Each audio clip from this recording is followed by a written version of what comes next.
catedrático actualmente, digamos. Su puesto actual es catedrático de Comunicación Audiovisual y Publicidad en la Universidad Jaume I de Castellón, que está cerca de Valencia. Digo esto de que está cerca de Valencia porque también Vicente ha sido jefe redactor de la redacción de la revista Archivos de la Filmoteca de Valencia, ¿sí? Que es una revista que ha sido formativa para todos nosotros también, que empezó a salir a fines de la década de los 80.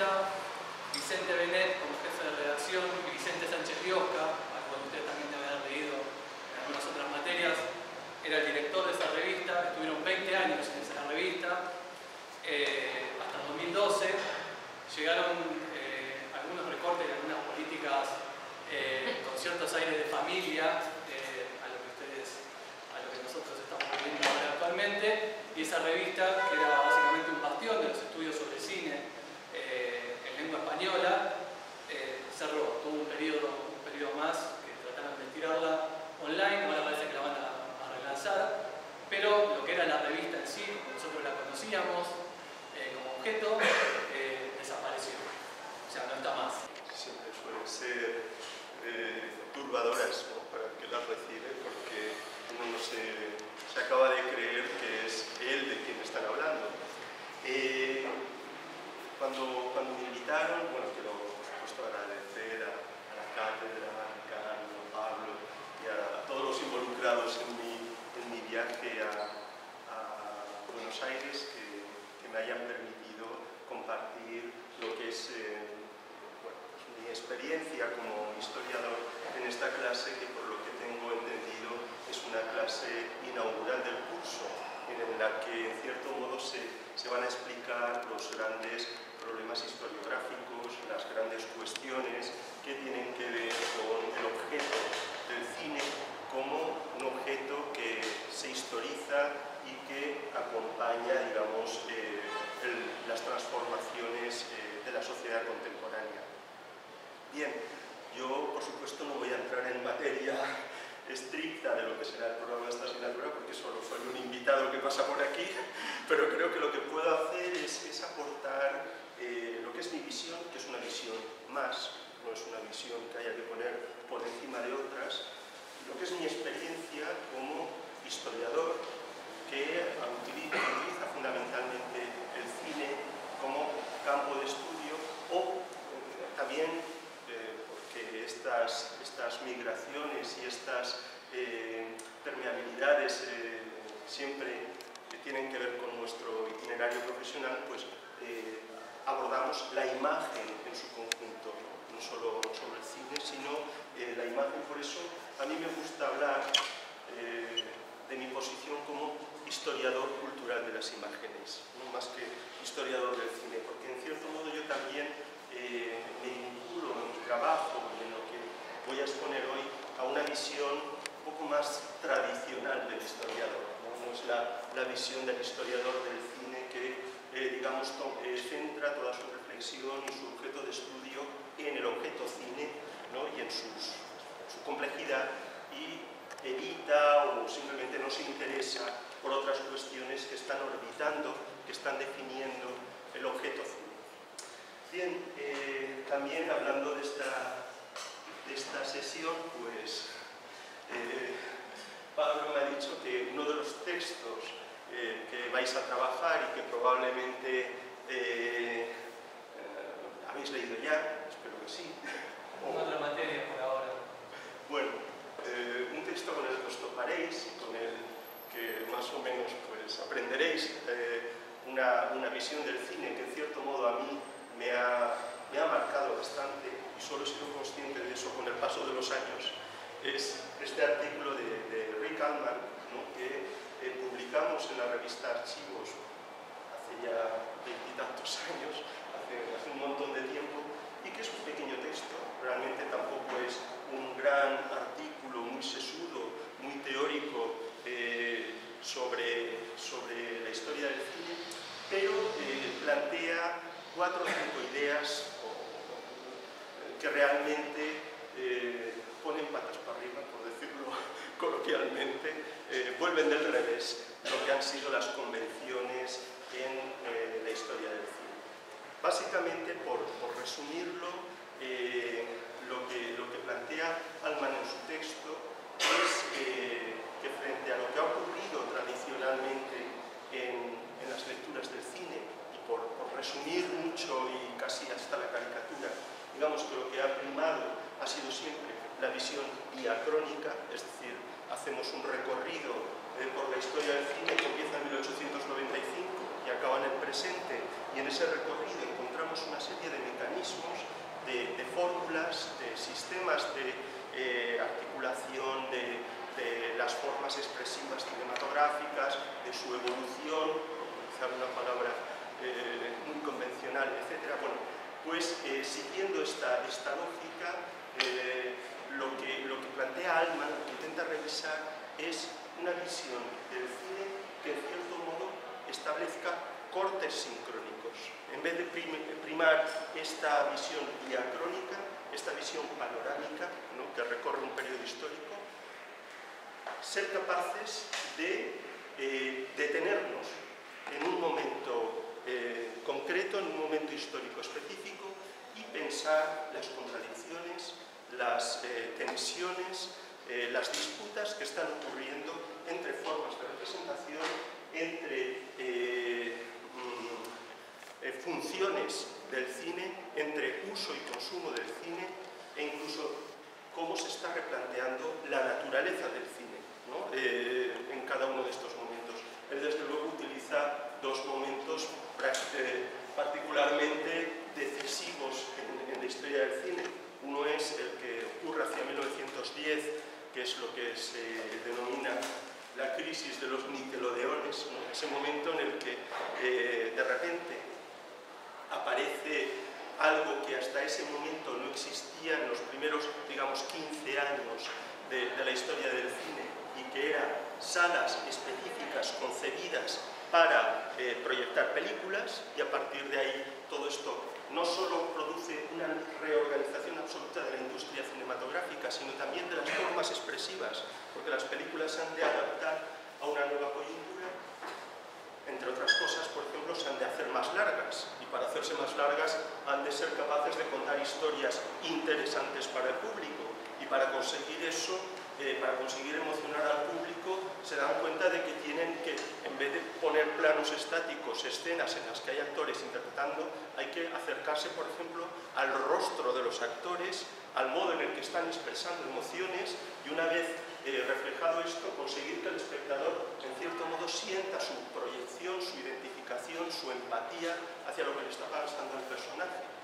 Entonces, todo eso, todos esos factores que, como veis, son tecnológicos, son industriales, son de formas expresivas, son de estilo cinematográfico, van a reconfigurar al cine y lo van a convertir en otra cosa. Es decir, el cine de 1900 es diferente, por decirlo así, al cine de 1912, ¿no? Ahí se han producido una serie de transformaciones. O el otro caso que utiliza Altman en su texto, claro, es la transición del mudo al sonoro, ¿no? El cine mudo y el cine sonoro tienen continuidad o son cosas distintas. A lo mejor os parece que esta pregunta es totalmente absurda, ¿no?, porque tenemos esa visión teleológica, esa visión de continuidad de los acontecimientos en la historia del cine. Pero en el momento en el que se está produciendo esa transformación del cine mudo al sonoro, ni siquiera hay términos que expliquen el nuevo fenómeno, ni siquiera hay consenso sobre si eso que se está viendo, ese cine con gente que está hablando, eso es cine o eso es una radio con imágenes, o eso es un disco, como si fuera un videoclip, un disco con imágenes, ¿no? Entonces, esos procesos de reconfiguración, de repensar en cierto modo lo que es la naturaleza del cine, se producen en determinados procesos de transformación tecnológica. Pensemos, saliéndonos de Altman, en algo que vosotros habéis experimentado y que nos puede hacer pensar en el alcance de estas transformaciones, el paso de la imagen analógica a la imagen digital, el hecho de que en un momento, eso ya lo habéis vivido vosotros, y ahí se han producido procesos muy parecidos a los que se produjeron en la transición del cine mudo al sonoro.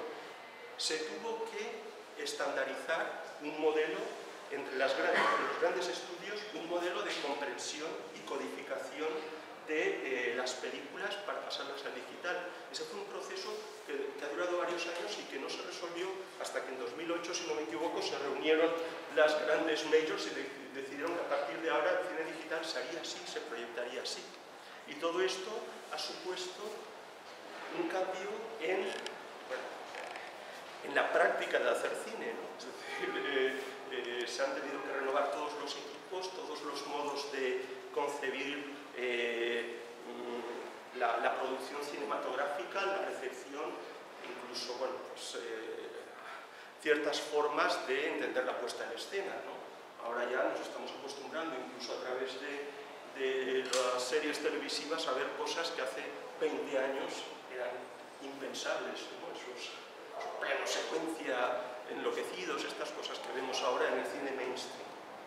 Bien, pues todo esto realmente se refiere a un texto, el texto de Altman, que primaba la detención del historiador del cine en momentos particularmente críticos, en momentos sincrónicos que en cierto modo rompían con esa visión diacrónica, con esa visión progresiva en la que siempre se había leído el cine, ¿no? El cine siempre se veía pues, dentro de esta metáfora, esta metáfora casi orgánica, ¿no? El niño que no sabe hablar, que balbucea en los orígenes y que alcanza, digamos, pasa la adolescencia problemática y acaba en la madurez del cine clásico, pues ya como alguien que sabe relatar historias como se hace, ¿no? Pero pues eso es lo que discute básicamente el texto de Altman. ¿Me seguís este momento? ¿Sí? Bueno, pues no quiero ser demasiado, centrarme demasiado en mi propio trabajo, pero realmente es que esa visión,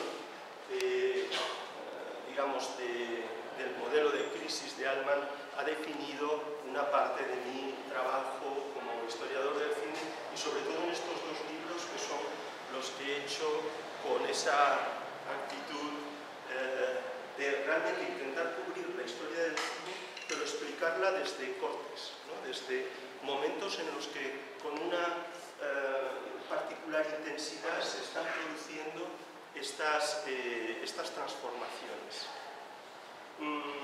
Bueno, de la cultura del cine que nos presentaba Pablo, pues era un libro de hace bastantes más años. Yo era más joven y más inconsciente, si es posible, de lo que soy ahora, y entonces pues quería abordar pues eso, la totalidad del cine. Era un libro además con una vocación didáctica para mis alumnos en mi universidad, o sea que tampoco era un libro que pretendiera entrar en el debate sobre la historiografía del cine a una escala, digamos, académica, sino simplemente hacer una cosa que fuera útil y que funcionara a los estudiantes. El libro está ya desfasado porque se hizo en 2004, o sea, antes de lo digital. Estamos hablando de un libro que es de cine, pero del antiguo. Pero bueno, aún así, realmente seguí esas pautas de buscar esos cortes, esos momentos particularmente intensos de crisis en el desarrollo del lenguaje cinematográfico, y digamos que esos recursos, esos mecanismos los volví a aplicar al otro libro, al de la historia del cine español, en la que aquí ya fui un poco más modesto, pero todavía fue más complicado hacerlo porque cuando uno se centra en un cine más próximo, que conoce más y que sobre todo también en elementos históricos que están, muchos de ellos ya marcando mi propia vida, pues realmente el objeto de estudio se complicaba. Lo que quiero decir con esta diapositiva es que el libro de Altman marcó bastante mi trabajo, en resumidas cuentas, y me he dado cuenta de ello retrospectivamente, ¿no? Es algo que en cierto modo pues, le tengo que reconocer. La función de la diapositiva anterior, aparte de lo que estáis viendo, también era precisamente la palabra cultura. La cultura del cine, o el cine español, una historia cultural,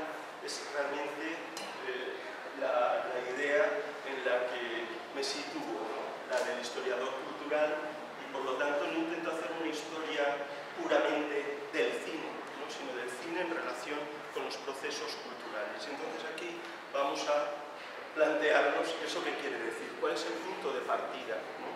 Bueno, pues en cierto modo lo que os he estado comentando antes es el punto de partida, es decir, una historia cultural, para empezar, se aparta de estas visiones teleológicas, de estas visiones diacrónicas que normalmente construyen un relato perfectamente imbricado en el que se establecen casi unos mecanismos de causa y efecto a partir de los cuales se construyen los fenómenos históricos. Pero también lo que quería era apartarme, y esto es un dato sobre el que luego voy a ir incidiendo más, de la perspectiva de los cines nacionales. Y os lo dice alguien que ha hecho un libro que se llama El cine español, pero voy a intentar explicar que no quería hacer un libro de cine nacional.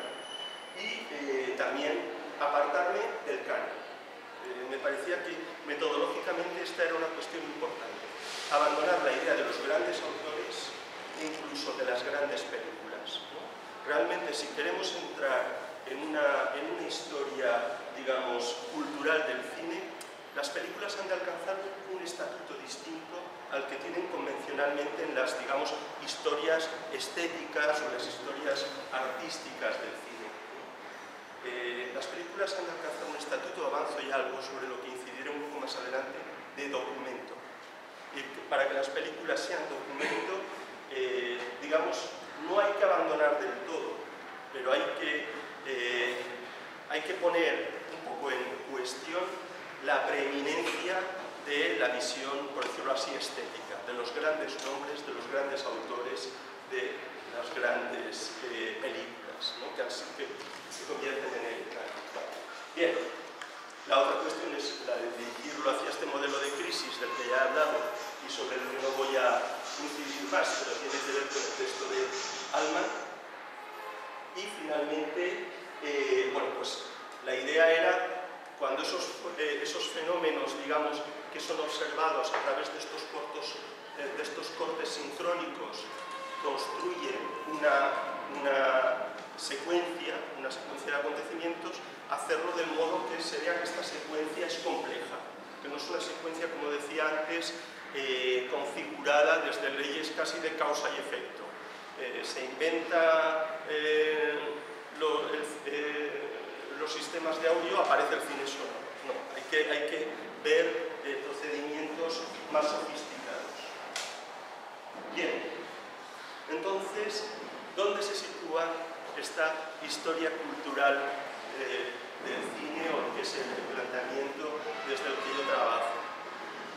Pues se sitúa en un término intermedio, ¿no? En un término que, como veis, está digamos, es la parte central del sándwich, ¿no? Entre dos trozos de pan, ¿no?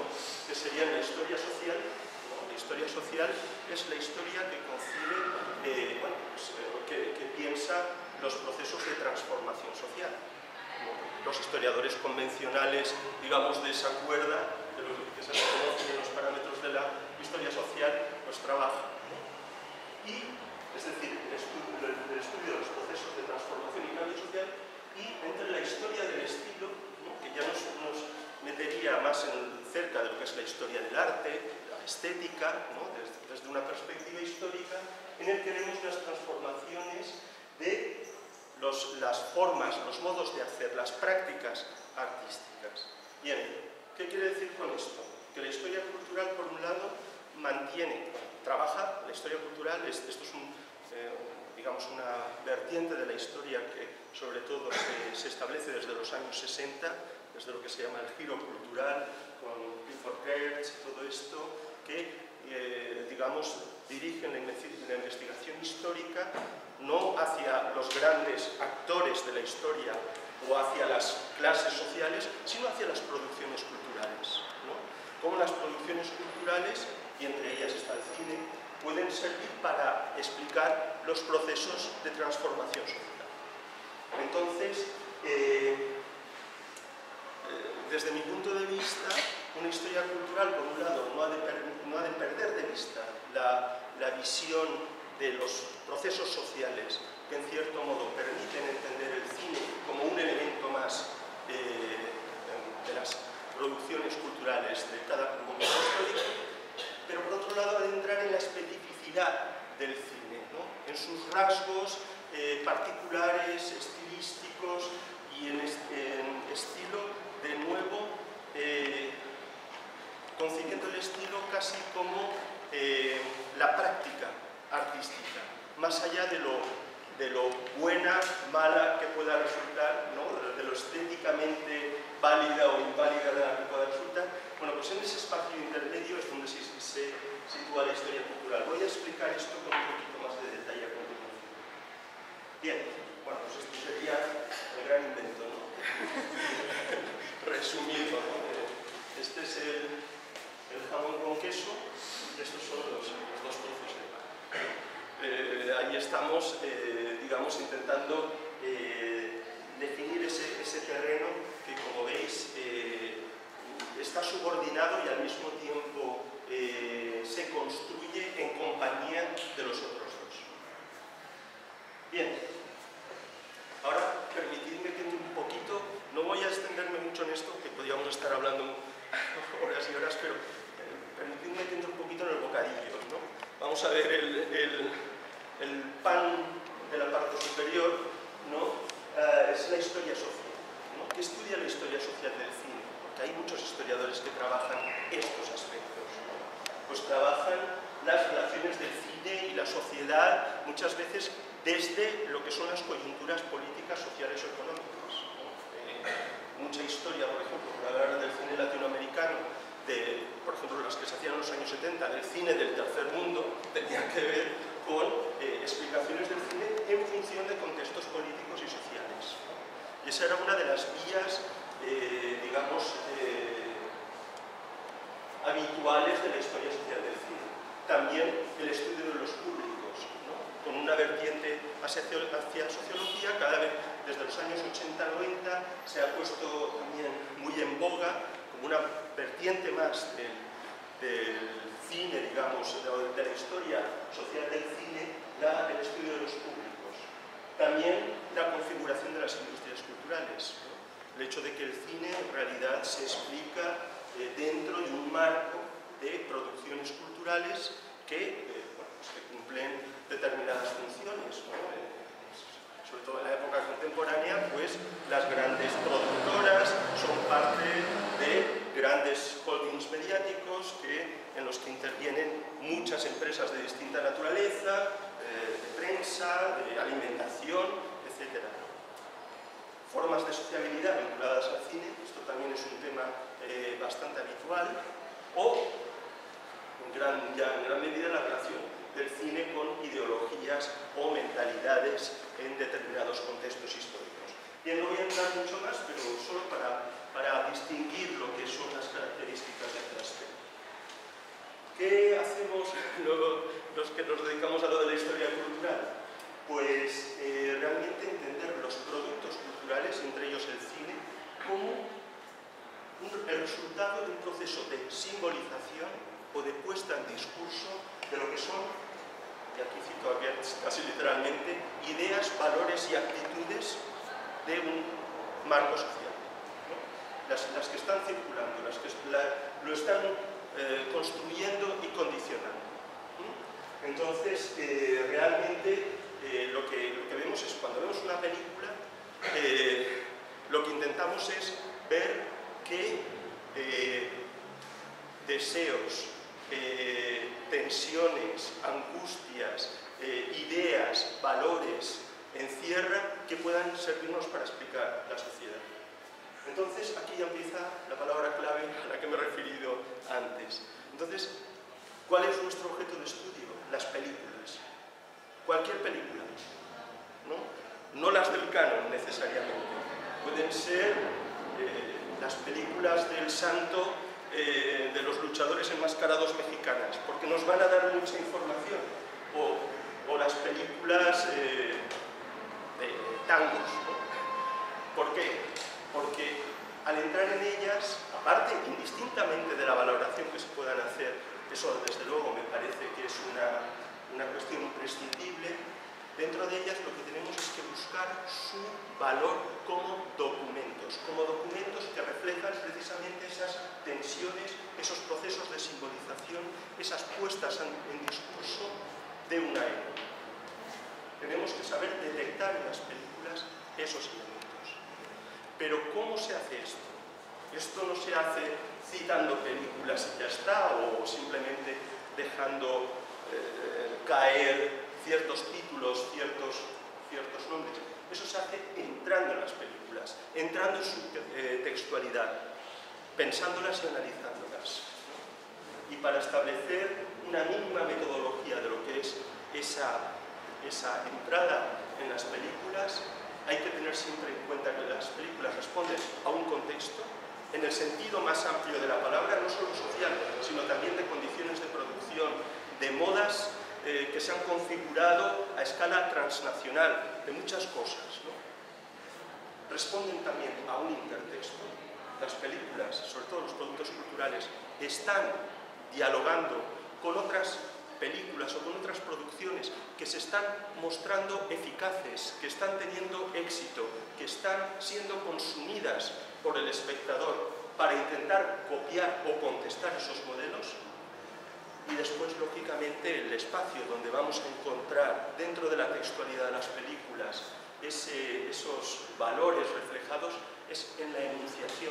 En la enunciación es las marcas del discurso, de la puesta en escena, del análisis que podemos hacer de las películas, que no nos hablan del autor que las ha hecho necesariamente, aunque tampoco tenemos que descartar eso, sino de los valores y de las ideas que la película está reflejando de un momento histórico concreto. ¿Me seguís? ¿Sí? Estoy entrando en una cuestión así un poco más metodológica y teórica, pero luego vamos a ir a un ejemplo concreto y así ya lo veremos más o menos aplicado. Por lo tanto, esta es la posición del historiador cultural: trabajar con las películas y las películas como documento. Bien, desde luego tampoco hay que dejar de lado la cuestión del estilo cinematográfico, ¿no? Es un aspecto que, bueno, tiene que ver también con mi formación, pues eso, con lectores, con autores que han sido importantes también en mi formación, como David Orwell, por ejemplo, ¿no? Que es uno de los que ha seguido esta idea. En realidad, ¿qué es lo que está ocurriendo cuando se produce una película? Ante todo, bueno, a todos los niveles, desde el nivel del productor o del que tiene la idea, hasta el nivel del director o de los que están haciendo la película. Pero lo importante, lo esencial es que se están tomando decisiones. La cámara se pone aquí y no se pone ahí. Esta escena la borro y esta escena la rehago. Todo ese proceso de toma de decisiones, de descarte o de aprobación o de transformación, eso es el primer nivel, ¿no?, en el que entramos a la hora de pensar el estilo cinematográfico.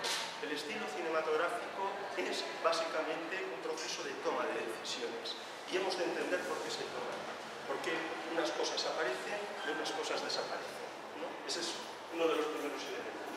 Y el segundo elemento en el que hemos de rastrear ese proceso de toma de decisiones es en la articulación, ¿no?, cuando está, digamos, en el último nivel, ¿no?, de las prácticas de creación, las prácticas de toma de decisiones, la articulación del nivel de la tecnología y el nivel de la industria, aparte del nivel puramente creativo que también está en el proceso cinematográfico. Voy a contar esta historia, pero voy a contar esta historia dentro de un contexto tecnológico y también dentro de un contexto industrial, ¿no?, en general. Estoy generalizando mucho, luego podríamos entrar en detalles: cine experimental, el cine que está dirigido a otro tipo de públicos. Bien, pues esos son los tres niveles con los que ya tenemos completado el sándwich. Y ahora lo que me gustaría, después de tanto rollo, es entrar en un eje, ¿no?, y en un proceso de historización que nos, en cierto modo, que parte de la idea de Altman, de la que hemos estado hablando antes, pero que en cierto modo también la somete a un forzamiento, a una crisis, porque aunque ese texto, como os decía, historia nos ha influido mucho, también es un texto que requiere crítica y revisión, ¿no? Bien, ¿por dónde la vamos a hacer? Bien, yo voy a empezar a hablaros de una cosa que a lo mejor os parece improcedente, pero tened paciencia. Espero que lleguemos al final a entenderlo. Voy a hablaros de uno de los temas sobre los que he trabajado en mi libro sobre el cine español. Bien, antes un poco repetir lo que quería hacer con este libro, que era contestar las historias nacionales desde un libro que se llamaba El cine español, es decir, este no es un libro de historia nacional, es un libro donde voy a trabajar películas españolas, eso sí, pero realmente lo que no voy a hacer es lo que han hecho las historias del cine español tradicionales, que es, como hacen todas las historias nacionales, intentar justificar la especificidad. ¿Por qué el cine español es español? Pues los historiadores dominantes en España siempre han dicho, porque somos muy... El cine español tiende al realismo, eso está en Velázquez, eso está en los cartones de los tapices de Goya, eso está en, no sé, ¿no? en la picaresca. Bueno, no sé, picaresca y también en la literatura inglesa, en la literatura alemana, humor negro, por supuesto, en el surrealismo, realismo en todas partes, donde no hay realismo. Es decir, buscar ese tipo de características que en cierto modo han estado justificando las historias del cine español, pues era algo de lo que yo me quería desmarcar. Mi idea era pues plantear algo que tampoco es ninguna novedad, pero que normalmente se desprecia en las historias del cine nacional, y es que lo que caracteriza a todos los cines de todo el mundo es un constante pacto entre tradiciones locales y modas internacionales. Es decir, el cine se configura sobre todo porque en determinados sitios, en algún sitio, normalmente en los lugares donde hay una producción más potente, una industria más potente, se producen una serie de fórmulas, se testean con el público, se ve que funcionan, que son aceptadas, consumidas, y la gente se agolpa a ver ese tipo de películas, y entonces a escala internacional se copia. Pero inmediato, o sea, en 1904, igual que ahora, sale el último reggaetón y ya todo el mundo está bailando el mismo reggaetón o haciendo versiones. Perdonad un poco la comparación chusca, pero es que he oído mucho reggaetón desde que estoy en Buenos Aires, no sé por qué. Os voy a poner un ejemplo. Uno de los ejemplos más interesantes es una película que hace Edison, que se llama, no sé si habéis oído hablar de esto, una película que se llama Personal.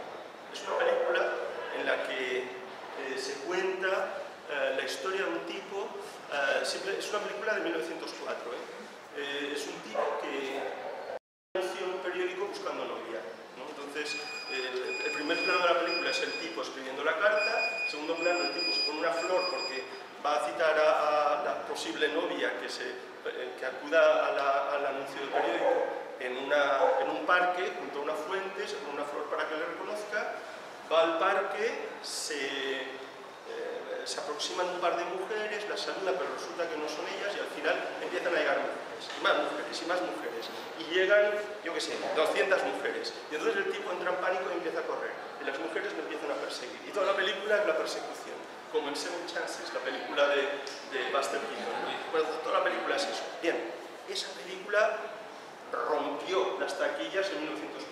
Inmediatamente la piratean en Estados Unidos todos los productores. La Vitagraph hace una copia pirata, o sea, piratea la misma historia, la copia y la vende, pero es que 3 o 4 meses más tarde esa película ha llegado a Barcelona y Segundo de Chumón hace una copia exacta de la película trasladándola al ambiente de los campesinos, de un campesino paleto catalán que, bueno, pues en vez de poner un anuncio en el periódico, porque España es un país más atrasado y eso de los periódicos pues como que no se gasta tanto, pues va al memorialista del pueblo, que es el que sabe escribir, para que ponga una nota en la alquería diciendo, tal tipo busca novia, ¿no? O sea, se adapta a las condiciones locales, a las características de la cultura específica donde se desarrolla, pero luego la historia es exactamente la misma.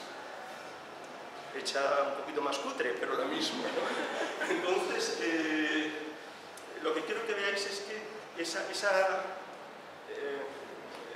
simbiosis, ¿no?, entre lo que se prueba y se ve que funciona y su adaptación a los mercados locales es una de las dinámicas fundamentales del cine.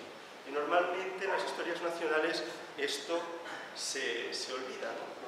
Normalmente lo que se tiende es a potenciar lo local, ¿no? Es decir, bueno, el cine español viene del sainete, de la zarzuela, de no sé qué. No, también de lo que está haciendo Edison en ese momento o de lo que están haciendo en Inglaterra o en Francia. Bien. ¿Cuál era la tesis a partir de la cual quería construir el relato del libro del cine español?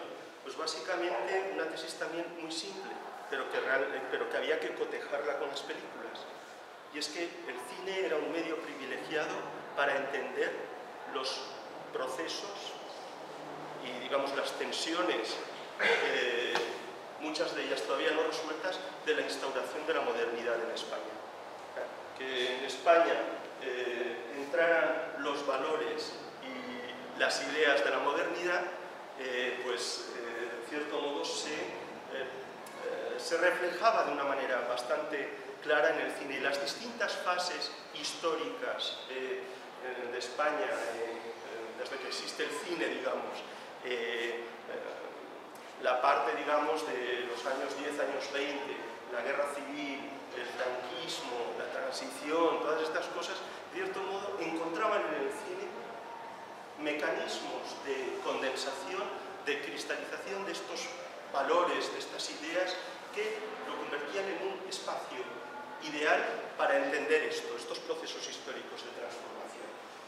Y bueno, pues lógicamente, siguiendo con la idea de crisis, lo que había que conseguir era vincular los momentos de crisis puramente cinematográfica con los procesos históricos y sociales que se estaban produciendo en el cine español.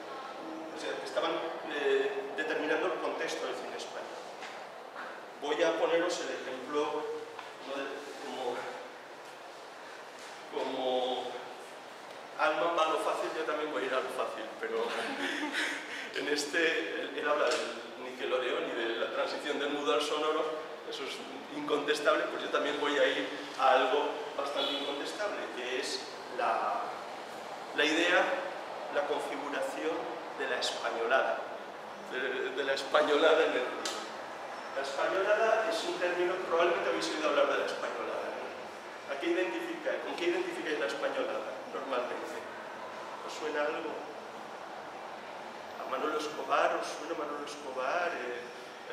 Almodóvar, en cierto modo, tiene algo que ver con la españolada, ¿no? Hay una tradición de representaciones que tienen, por decirlo de una manera muy, muy rápida y muy resumida, pues sería esa visión folclórica, tópica de España, pues el país de Carmen, de Don Juan, de los toreros, de las gitanas con la navaja en la liga de Julio Romero de Torres, o sea, estas cosas del país pasional, exótico. España era un país, pues, desde el siglo XIX es un país al que venían nuestros vecinos, sobre todo franceses y ingleses, bueno, pues como la gente se puede ir hoy en día a Senegal o a vivir experiencias así extremas, ¿no? España era un país, pues eso, de bandoleros, estábamos siempre en guerra civil, ¿no? Las guerras carlistas todo el siglo XIX, bueno, primero habían estado las guerras napoleónicas, la idea del cura con trabuco era una cosa muy, muy presente, ¿no?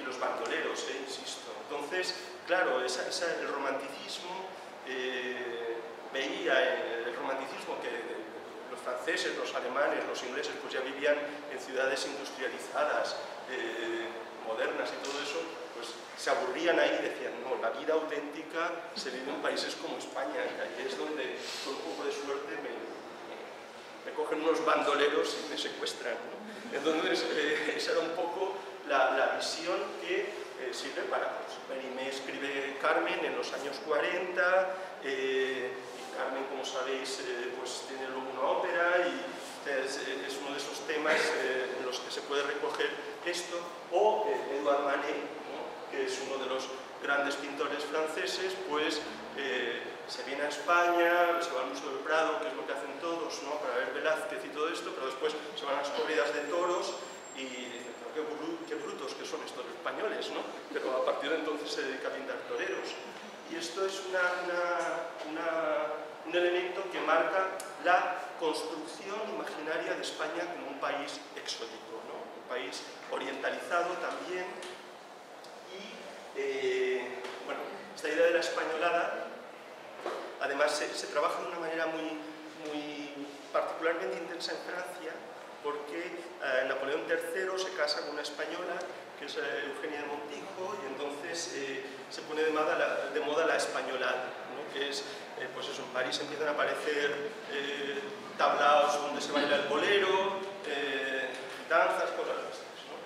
En fin, os pongo a Manet un poco como representación de esta cuestión del 19, que también tiene que ver con el desarrollo de una cultura del ocio. No voy a entrar, esto desde luego nos llevaría para explicarlo con mucho detalle, vamos a ir ya directos al cine, pero que tiene que ver con el desarrollo de una cultura del ocio, de nuevas formas de sociabilidad modernas que están gestándose en España y que tienen que ver con el desarrollo, entre otras cosas, del flamenco, que como casi todas las cosas que pensamos que son modernas, que son antiguas, perdón, son modernas, son del siglo XIX básicamente.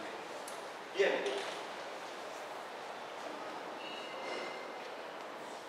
Cuando esto que se está configurando durante todo el siglo XIX y que tiene que ver con las pautas y con las formas de la modernidad, ¿cuándo cristaliza? ¿Cuándo realmente se convierte, y esto es lo esencial, en un fenómeno de masas? Pues eso va a ocurrir precisamente, y esto se puede localizar históricamente, en los años 30. ¿No? Ahí hay varias cosas que intervienen. En primer lugar, el asentamiento del cine sonoro en España. El cine sonoro en España, bueno, la primera película sonora española es del 29, pero no hay que tenerla en cuenta porque es como una rareza. Luego hay una serie de experimentos fracasados durante todos esos años, pero realmente los primeros estudios construidos con equipamiento para producir cine sonoro, que son los Orfea de Barcelona, se inauguran en el 33. Y ahí empiezan a hacerse producciones sonoras ya con un nivel. Además, en esos años se van a configurar los grandes estudios del cine español del momento, Cipesa y Filmófono, que van a ser los que van a seguir un modelo americano, un modelo de Hollywood de producción cinematográfica. ¿Qué quiero decir con esto? Pues una concepción del producto cinematográfico en serie, ¿no?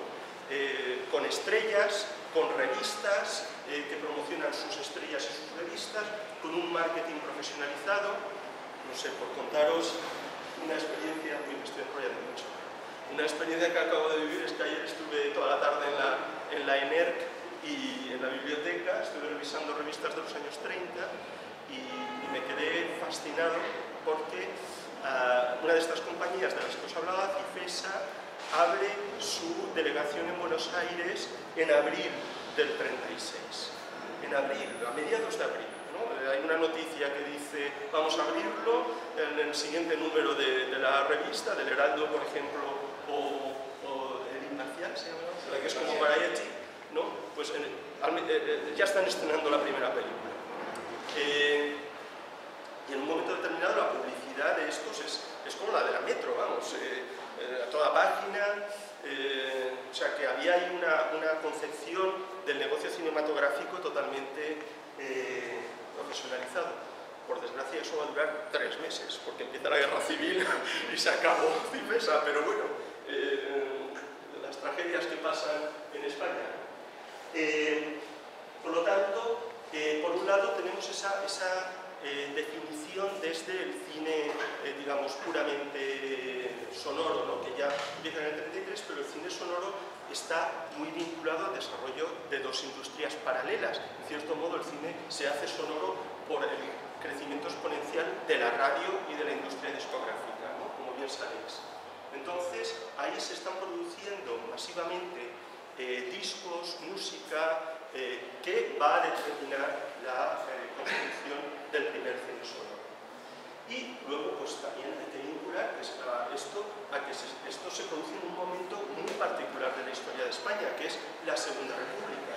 Un momento en el que, caen muchos de los paradigmas y muchas de las tradiciones, por decirlo así, que habían marcado la historia española de 2 siglos, y la sociedad se está transformando a una velocidad tremenda. Bien. Todo este mundo del flamenco, de la cultura popular, etcétera, insisto, está presionando desde la industria discográfica. Y os voy a poner el ejemplo paradigmático, que es un disco que saca en 1931 Federico García Lorca al piano con la argentinita Encarnación López, que es Canciones Populares Españolas. Ese disco, por ejemplo, va a ser el que siente, va a sentar la cátedra de la copla, ¿no? y de la música popular. Bien, pues esto va a ser potenciado exponencialmente por el cine, ¿no? El cine va a utilizar estos mecanismos partiendo también de un estrellato puramente cinematográfico, pero que se construye en muchas ocasiones a partir de las grandes estrellas de la copla, ¿no? Todo esto lo podríamos pensar también con Argentina, el tango, etcétera, ¿no? Pero quiero que veáis, claro, la idea aquí es hacer la comparación transnacional, porque este fenómeno está pasando en España, está pasando en Argentina, está pasando en Francia, está pasando en Estados Unidos y en todos los países, ¿no? Y esto finalmente encuentra su reflejo en una película que es El Paradigma. 1936 se estrena Morena Clara, aquí en Buenos Aires se estrena en agosto del 36, por cierto, y es la última película que trae Cifesa, porque ya Cifesa desaparece. La guerra ha empezado un mes antes y las compañías productoras desaparecerán en España, serán ocupadas por los sindicatos, obreros, etc. Y pues Morena Clara va a ser la cristalización de la españolada. Para esta película se componen una serie de coplas, una serie de canciones que se van a convertir en el canon, por decirlo así. Y pues vamos a ver un poquito de Morena Clara, que quería poneros un fragmentito, uno de los fragmentos más célebres.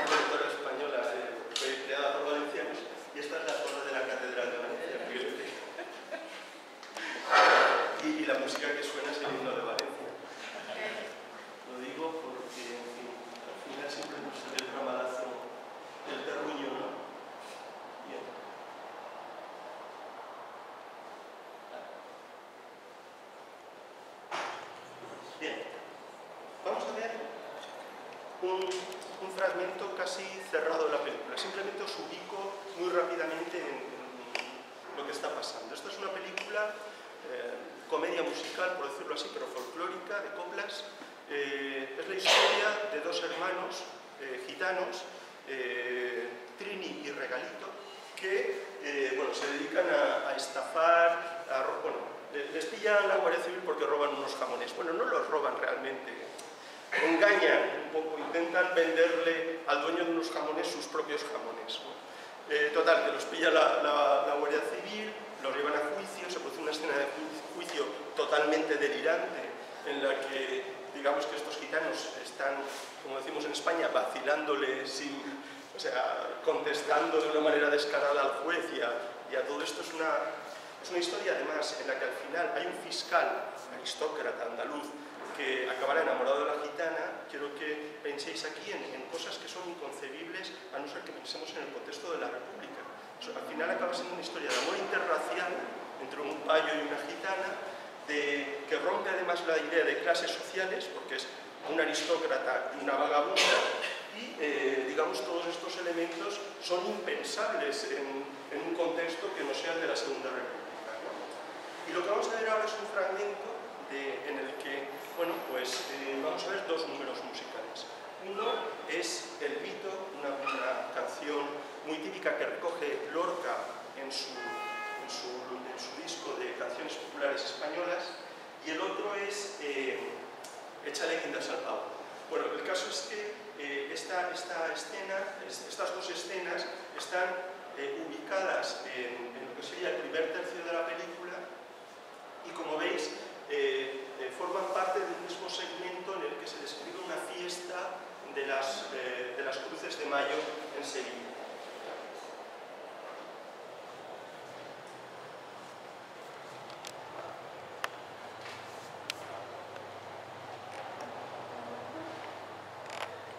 Este es un plano de la escena anterior.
se van a colar en la fiesta.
Sofisticación técnica de los encuadres de la cámara, pero también esas imágenes cenitales con una cámara en un picado extremo en el que las bailarinas son simplemente como, además todas vestidas igual, de paralaes como las chicas de Busby Berkeley, ¿no? Componiendo movimientos, elementos dinámicos y geométricos alrededor de la frente. Por lo tanto, ahí hay una visión, digamos, que dialoga perfectamente con modelos de representación del cuerpo y de la coreografía que se están trabajando de una manera muy semejante a escala transnacional, aunque readaptados al contexto español. El segundo número es un número, digamos, que habla de la tradición escenográfica, de la tradición del café cantante. Aquí está todo ya más modulado para también, obviamente el primer número no es una canción cantada, aquí es importante la gestualidad y el modo en el que se declama la canción y se gesticula alrededor de eso, aparte de todas las otras cosas que pasan, ¿no? Como os contaba, este regalito desplumando a los que están en la fiesta, pero digamos que ahí lo que nos movemos es en otra tradición, que es la tradición de la escenografía, del café cantante, del teatro de variedades, etc., donde también se articuló el flamenco en un momento dado. Bien, todos estos elementos van a servir para que en este mismo año, o sea, en estos años, 1935-1936, en los que tanto Filmófono como Cifesa hacen una serie de producciones basadas en las coplas, en estas estrellas de las que os he estado hablando y muchas otras, se va a fijar el canon de la españolada, se va a fijar el modelo de ese cine folclórico. Y ese es un modelo que, digamos, la lectura que se ha hecho posteriormente es que se ha identificado con el franquismo, pero si somos realmente precisos desde el punto de vista histórico, es un modelo que está gestado en la República, es un modelo de cine popular. El director de esta película fue Florian Rey. La película se estrenó en España al inicio del verano del 36, la guerra civil empieza el 18 de julio, poco después, tanto Imperio Argentina como Florian Rey, el director de la película, se hacen de falange y se van los partidarios de Franco, y se van a Alemania, a la Alemania nazi de Hitler, a hacer películas que van a seguir haciendo españoladas, digamos, en la industria alemana.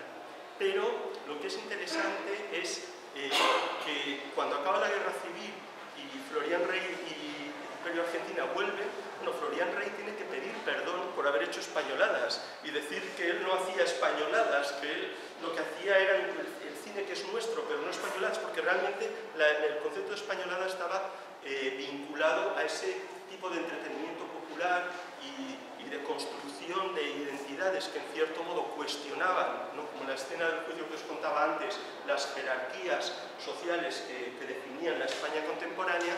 Bueno, pues todo esto, y que no solo pasa en Morena Clara, sino que pasa en muchas de estas películas. Hay una película de Filmófono, por ejemplo. Filmófono, el director de producción de Filmófono era Buñuel. Y hay una película que es Centinela Alerta, que es una risa del ejército español, ¿no? Entonces, estas cosas están pasando, y este modelo de la españolada pues sufre avatares de reconversión, de renominación dentro del franquismo, que van a acabar sirviendo para unos fines totalmente distintos. Pero esto, digamos que sería el nivel, hemos hablado un poco del nivel, digamos, de la puesta en escena de estos dos musicales que nos llevaría al estilo fílmico, del nivel de la historia, por decirlo así, social, que tiene que ver con la relación de estas manifestaciones con el cine, digamos, del contexto de la Segunda República y del franquismo posterior, y realmente nos queda el espacio fundamental, ¿no? El espacio de la interpretación cultural de estos elementos. La interpretación cultural tiene que ver con esa construcción de una identidad de masas que solo puede ser explicada desde la potencia del cine sonoro, desde la capacidad que tiene el cine sonoro en un momento determinado, arrastrando consigo la potencia de la radio y de la industria discográfica, la potencia que tiene para construir identitarios y valores que van a servir para la consolidación de este género de la españolada.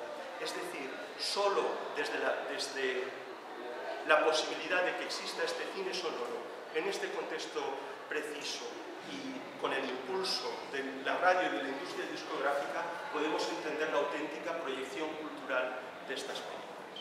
Bueno, pues esto sería un poco una reflexión muy rápida, ¿no? Y muy esquemática del tipo de trabajo que intento hacer desde la historia cultural y que, insisto, no es un trabajo que me haya inventado yo, es un trabajo que tiene que ver con cosas que hacen otros historiadores, pero que concretamente yo intento aplicarlas al cine.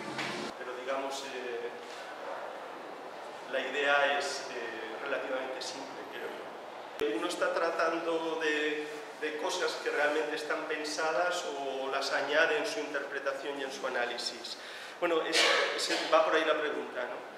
A ver, en el caso que yo os propongo, creo que prácticamente no hago interpretación, ¿no? Hago análisis, pero no hago interpretación.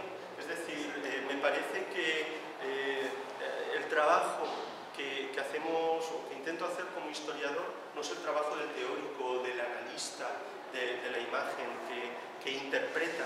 Yo intento poner en relación fenómenos con fenómenos que se están produciendo en los mismos contextos y de manera semejante.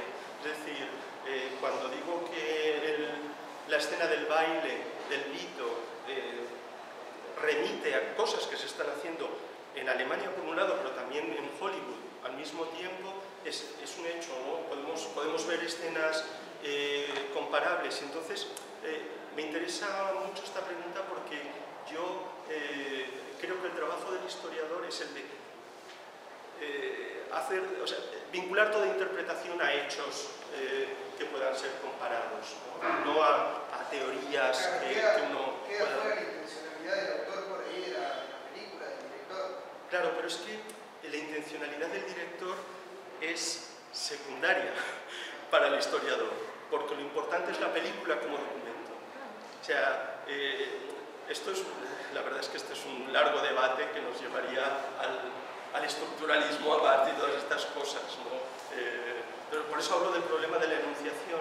Realmente de lo que se trata es de decir, por un lado están las intenciones del director, que está bien saberlas y conocerlas, no hay que despreciarlas, pero realmente llega un momento en el que la película esta es la película más vista en España en los años 30. Eso es un fenómeno que hay que explicar no desde las intenciones o el éxito del director, sino desde el valor que esto tiene para ser concebido como reflejo, como documento de valores, de ideas, de tensiones que se están viviendo en el país en ese momento.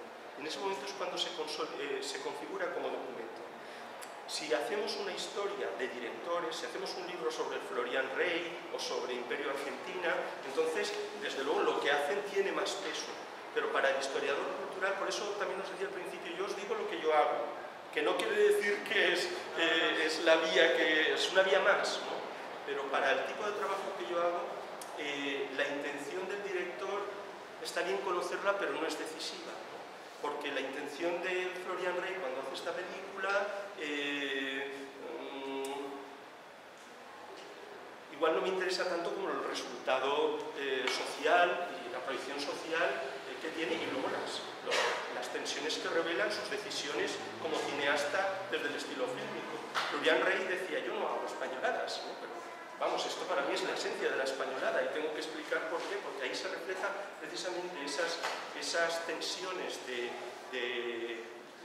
se manifiestan en decisiones de puesta en escena, pero que tienen que ver, o de construcción del relato, pero que tienen que ver con el contexto de la República, de la modernización del país, etc. Entonces, eso es lo que planteo, que mi visión es la de utilizar las películas como documentos, y por eso el criterio estético es un poco secundario para mí. No quiero decir que no sea importante si haces otro tipo de historia, pero lo que hago yo, por ejemplo, a mí me interesan las películas, pues a lo mejor de las películas turísticas de los años 60. ¿Cómo vas a explicar la España del desarrollismo sin trabajar las películas de bikinis y de suecas que vienen a España a tomar el sol? Es que no son grandes películas, pero para mi trabajo no puede... son casi a lo mejor más importantes que las películas de Saura, ¿no? Porque las películas de Saura están hablando de lo que le interesa a una élite, a un grupo, digamos, particularmente concienciado y sensible a tendencias políticas y a tendencias estéticas internacionales, y encima que triunfan en los festivales de cine franceses. Pero lo que está viendo la gente y lo que en cierto modo refleja ese estado de la sociedad, por eso os planteo que la historia cultural que yo trabajo es una parte de la historia social, porque a mí lo que me interesa es entender los procesos sociales. Y esa es la metodología que yo sigo, pero es una más entre todas las posibles.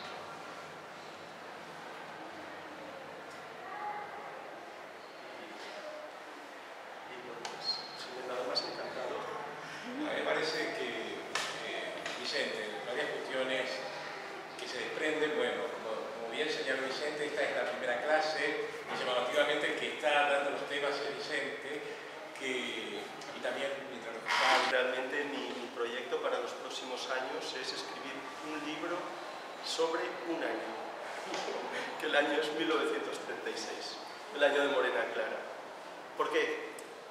Porque ese año pues, se hace Morena Clara y se hacen las grandes películas de cine y filmófono entre el 35 y 36. Digamos que lo que me interesa es la producción y la recepción, ¿no? Que son esos 2 años. Algunas películas se hacen en el 35, pero son en el 36. Ese es el año, y bueno, y en cierto modo es el momento en el que se sienta la copla, ¿no? Precisamente por la potencia del cine sonoro. Para mí la clave es el cine sonoro. Y cuando digo cine sonoro es extensión de radio y de industria discográfica también. Es el año en el que se produce en México, allá en el Rancho Grande, ¿no? Que va a sentar el modelo de la ranchera como una forma musical que también va a servir para definir un modelo muy parecido en muchos aspectos al cine español. Aquí, bueno, es el año, Gardel muere el año antes, ¿no? En el 35, pero es el año en el que entre el 35 y 36 se difunden sus películas, se estrenan sus películas aquí en Buenos Aires, sobre todo desde su muerte en junio del 35, pues esos meses van a ser clave, y en cierto modo es cuando el tango va a servir para identificar lo argentino. Ahora acabaré con esto, porque luego también es el año en el que se producen las grandes chanchadas del cine brasileño, el Aló Aló Brasil, el año Aló Aló Carnaval, donde va surgiendo, entre otras cosas, Carmen Miranda, ¿no? Bien, ¿qué pasa aquí? Bueno, ¿qué es lo que me interesa de esto? Porque esto es un tema que ya está trabajado, lógicamente. Lo que no está trabajado es la conexión, la perspectiva comparada, ¿no? Que es lo que creo que me gustaría aportar en este estudio. Y lo que me interesa también es un problema de índole histórico, y es que estos años, que son además años previos a la Segunda Guerra Mundial, que van a cambiar la configuración geopolítica también del mundo, son años en los que estos procesos concretos van a servir para construir identitarios nacionales en las masas. O sea, el tema es que estos elementos sirven para construir identidades nacionales. Es un problema histórico de primer nivel, porque digamos que en cierto modo el tango ya existe desde finales del XIX y la copla existe desde principios del siglo XX, y la ranchera tiene sus precedentes en los corridos y en la música revolucionaria de los años 10. Es decir, estos fenómenos existen antes, pero solo la entrada del cine ese va a ser el elemento decisivo para que construyan identitarios nacionales que van a ser recibidos a escala internacional, transnacional, ¿no? Y ese es el elemento que me interesa. ¿Cómo trabajo esto? Pues, por un lado, leyendo libros, pero también acudiendo a los archivos, ¿no? Ayer estuve, por ejemplo, toda la tarde trabajando en el ENER, y me estuve revisando pues, 5 revistas ese año entero. Y entonces pues, van surgiendo preguntas, van surgiendo cosas, ¿no? Una es la que os comentaba antes, ¿no? Yo, desde mi mentalidad en España, y además que llevo muchos años trabajando esto, no podía concebir lo que había sido Cifesa aquí. de Morena Clara, como os decía, trae un delegado, trae a dos tipos, enseguida son entrevistados por todas las revistas, digamos, del medio argentino. La semana siguiente de Buenos Aires, la semana siguiente ya están estrenando películas, Nobleza Baturra es la primera que estrenan, y después cada semana van estrenando películas. La publicidad va creciendo, va haciéndose más grande, llega a página completa, las formas de difusión son cada vez más potentes y, bueno, pues claro, vas siguiendo el itinerario de esos 3 meses hasta que llega la guerra civil y se acaba, ¿no?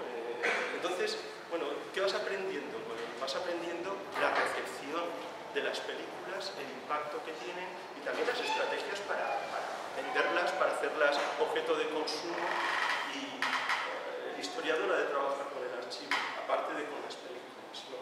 Las películas, insisto, tomadas como documento, deben ser leídas en su textualidad, en su complejidad, en las decisiones específicas a través de las cuales se configura la puesta en imágenes, pero después el trabajo de archivo es el que ha de acompañar estas ideas. Ahí hay elementos fundamentales.